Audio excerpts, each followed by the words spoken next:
Hey guys, welcome back to my channel.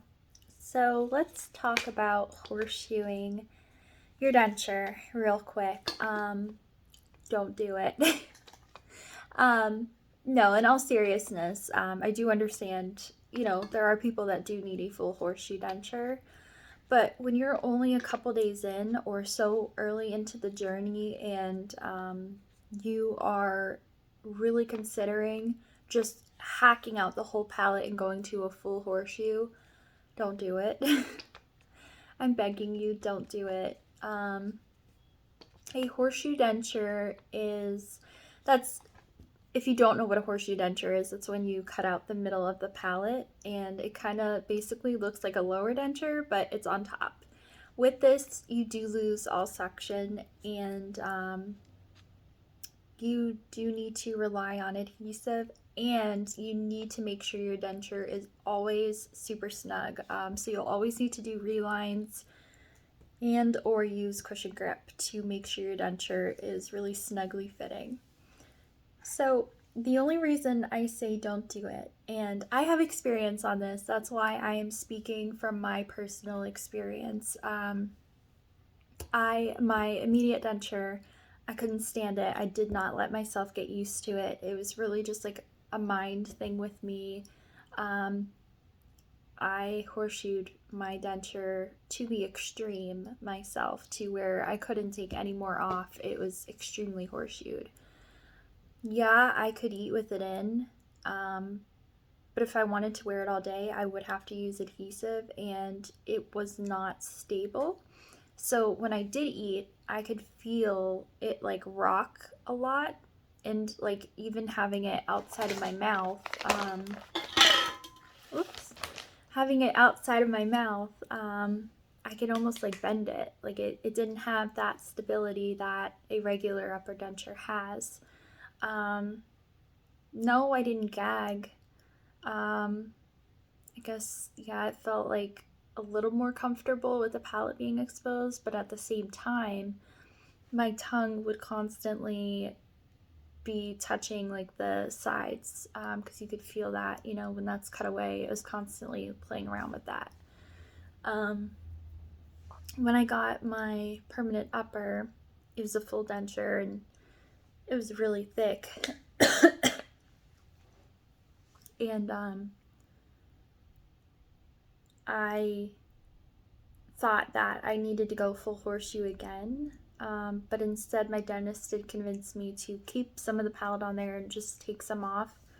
So we did, and it actually worked out really, really well. So I still have majority of my palate on there. But even now, I don't have suction really. Even just taking out like a chunk off the back took away all my suction. So now what I've been doing is I've actually been taking cushion grip and adding it to the back and having it like taper up into my palate to give me suction back. And when I have my new set made, I'm just going to ask them to make the palate really thin and leave the palate on there because I think I'll be fine with it. I really think that in most cases it's the palate being way too thick instead of going too far back. Yes, it can go too far back onto your soft palate and definitely trigger the gag reflex. So yeah, definitely, definitely have your dentist shave some off the back, but don't go crazy with it and have them take like a big chunk out because you'll lose suction. Um, in most cases, though, it really is just the palate being way, way, way too thick. That was definitely my case. It was just way too thick, and my tongue would hit it and I would gag. Um, so my advice would just be, if you're having a hard time adjusting, just wear it as much as possible. Suck on hard candies. Dum Dum lollipops were my go-to when I was recovering. Mints, Tic Tacs, any kind of candy helps with the extra saliva and the urge to gag. Definitely, if it is going too far back, you could feel it on your soft palate. Have your dentist shave a little bit off the back. If you still cannot adapt, have them try to take a little bit more off and then thin the back of the palate out so that it tapers up into the back of your palate so you don't feel like a big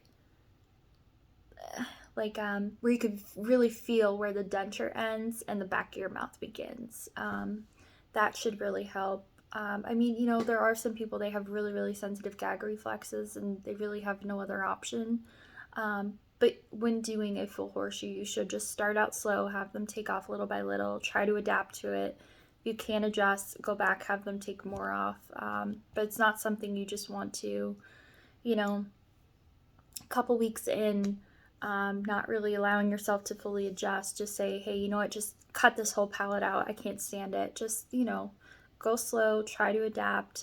It's not something you just want to jump right into because once it's gone, you cannot put it back. So if you don't like it, if you miss having suction, if you miss having stability, you'll either have to have a whole new denture made, or it could be very expensive for them to send that off to a lab and try to put a palette back on there.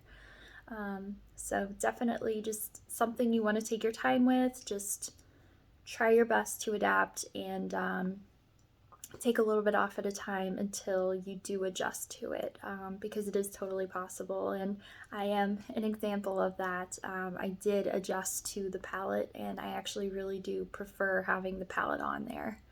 But that's all. I hope you guys have a great Wednesday. Wait, is it Thursday?